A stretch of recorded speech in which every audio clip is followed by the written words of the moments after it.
Yes, mbaniriza akadde kano mwasibye mutya muli mutya ngenda kubasaba mu subscribing ate munyigene kale eno bagitafa ADTV.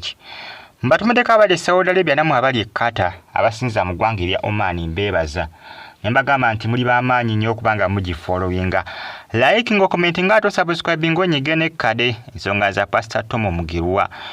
Bagitafa ADTV jukira walogo bakwata mwako guwedde ogwa 2023 era ngono yali amezibu okuba nti no yakola ki yamenya amakaga Pastor Tom Mugirwa yayingira mu kisenge kinakola ki nabaye ensimbi era ono yakwatibwa akyaliyo mu komina paka nakakati abafamily bavudde nga basaba Pastor Tom Mugirwa asonyiwe omuntu waabwe ono ne Pastor Tom Mugirwa munnange jukira yensonga aliswala mu mateeka era omusajja ndowooza kooti yabingira mudda oba oliawo twins rabe Pastor Tom Mugirwa nakizo kubanga avidrowinga omusango guno okugujjayo mu kooti alaso guvidrowinga okugujjayo mu kooti kubanga omuvubuka yakwatibwa nsonga ya bubbi zali sente nyingi nnyo ziri nambukadde nga 10 sente zali ziwera zali yakoze eki ezali anyaguludde okuva mu maka ga Pastor Tom Mugirwa abasinga beebuuza naye omuvubuka ono yatuuka atya amaka ga Pastor Tom Mugirwa kiragano kya Pastor Tom Mugirwa munnange omuvubuka ono yali amumanyira nga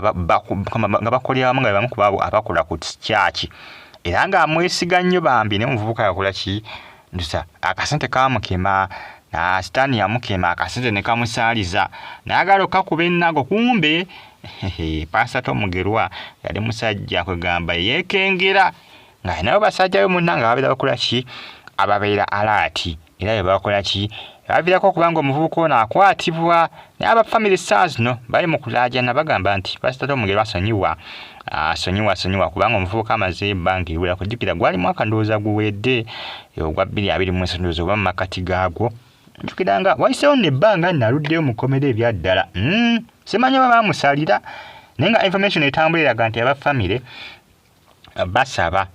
basaba Pastor Tom awuliriza okusaba kwabwe omuvubuka ono amusonyiwe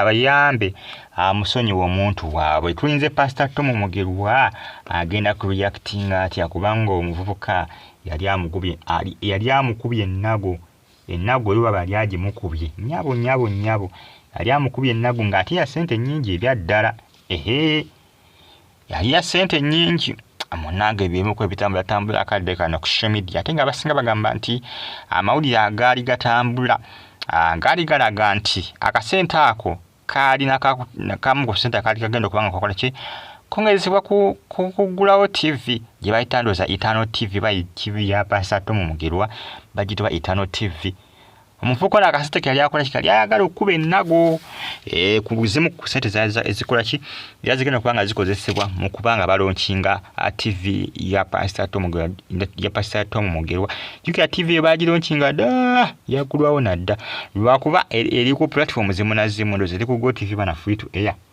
ku startime was tenatuuka naye nga bagigulawo era ku mpewo kuira balina free to air ne GoTV ndowooza kweri ku ezo platform ebbiri ezo ku startime was tenatuuka munange ebyemu kwe bitambula akadde kano tulinze Pastor Tom Mugirwa agenda ku reacting atya agenda reply ye agenda kubeera eti okwanukula kugenda kubeera kutya eri aba family kubanga kitaga nti munnange bambi omuntu waabwe abaluma okubanga ali mu komera nga tujja Pastor Tom Mugirwa munnange ye bali bagenda kumubba akasente ke nga kangi bategeeza nti singa tebamanya bubuka alise bagenze kumubba ensimbi ze ezokozesebwa ku TV yali agenze kuzikuba nnago yali agenze kuzinyakula yali agenze kuzitwala yali agenze kuwenyuuka nazo yali agenze kuwenyuuka nazo kati Pastor Tom Mugirwa alina kuddamu kola ki kugamba kooti eyo ndoza oliawo bamukomewo mu kooti balabe ng'egye bayinza okuvidrowinga omusango ogwo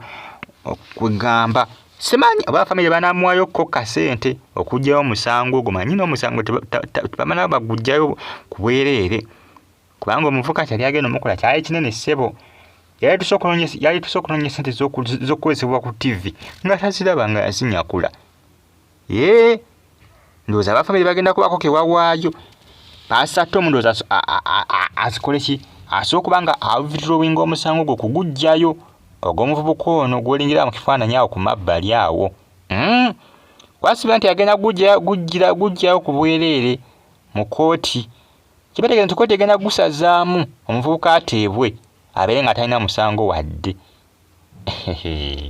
Mpoziko nga n'abayamba. Manyi by'omunanga abantu balamu naye ng'ebisesinga obusesinga omuntu okugyayo omusango bwe gutyo. Ate n'ekirala ekiriwo obujulizi bwali kivulaba omuvubuka ono abadde akyaliyo mu kkomera obujulizi bwaliwo. Singa tewaliwo obujulizi bandibadde bamutadda n'obujulizi baabutwalayo naye ne bamutwalayo. Akati nno ogenda kumpulirira. Pastor Tom aba alina kuwithdrawinga kugujjayo mu kooti. Naye abasinga okuwithdrawinga emisango kugijjayo mu kooti ebiseera ebisinga abasinga basaba ssente. Kikaba n'abafamire balaga tebalina ssente. Ate zo bakusaba ssente z'abakusabye ne zikulema omusango batagenze kugujjayo. Kibategeeza nti omuntu bw'abakomezebwa bw'aba aleeteddwa mu kooti aba agenda kuddizibwa buddizibwa mu nkomerero n'ensonga nti ensimbi batozina z'aba yakusaba. Process ze bayitamu okubanga kooti ekola ki withdrawing omusango ogwo. Oluusi bakozesa ssente balooya signing documents ezisinga ez'enjawulo kivula abasinga basaba ssente. Kibategeeza nti Pastor Tom Mugerwa bw'aba omuvubuka ono akkiriza withdrawing omusango gujjayo nga abafamire tebamuwadde ensimbi kibategeeza nti aba atuse kutula ku ssente ezize z'abakozesa okukola ki z'abakozesa okubanga withdrawing omusango guno okugujjayo mu kooti okugujjayo. Ate mu kooti oluusi tegiva just likodi zisigalayo. Nijja sikali wali bagubana ng'oguvuddeyo. Oba oli butaalwa kuba ebiseera ebisinga likodi zisigalayo nti wali ozizza ku musango. Naye nga bakulaga nti bagujjeyo naye nga likodi tezivaayo zonna. Just wano bafuli bakubala wano wabweru oba tolina musango n'eri mugundi just likodi zisigalayo kale nti wali ozizza ku musango. Naye nga essaawa y'omusango guba gukoze eki guba gukugiddwako akadde ako naye nga mu likodizi osigalayo nti wali ozizza ku musango. Munange ebyojjukira mbagambe nti omuntu okozesa ssente okugujjayo oba weyitaaga bannamateeka ab'enjawulo okusayininga bidocuments ebyo okubanga bakiryalinga erinnya ly'omuntu oyo. Kakitaba kitegende Pastor Tom Mugerwa yaba atagenda okuwithdrawinga omusango gwagujjeyo ate akozesa n'ensimbi ezize okiryalinga erinnya ly'omuvubuka ono ate eyali agala okumubba. Ate nga n'obujulizi weebuli ndaba kizibu nze g'amazima lwakuba kale ono engeri gyali musajja wa Katonda tomanya ayinza okubayamba naye baaba ndabanga eribeera ejjoogo sikulimba nze ndabanga ejjoogo. Omuntu yakubba ate withdrawinga omusango osasule ne bannamateeka balooyo signing documents ate bakiryalinga erinnya ly'oyo eyakubba okumuggyako omusango titalina musango. Wapi. Stay on YouTube platform.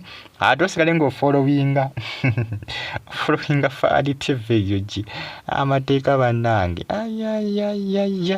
Bana bafumiriyo n'omuvubuka mbasaasidde Mukama Katonda abasaasire abayambe kubanga si birungi gye bali yagenze okusakata nadda mu Luganda we luggwayo kati saazo tuli awo si birungi nga yagenze okusakata nadda. Anti muba kumukenke nga mugaba naye singa afunayo ekyokulya nti nga yagenze kusaka kyakulya. Mweraba.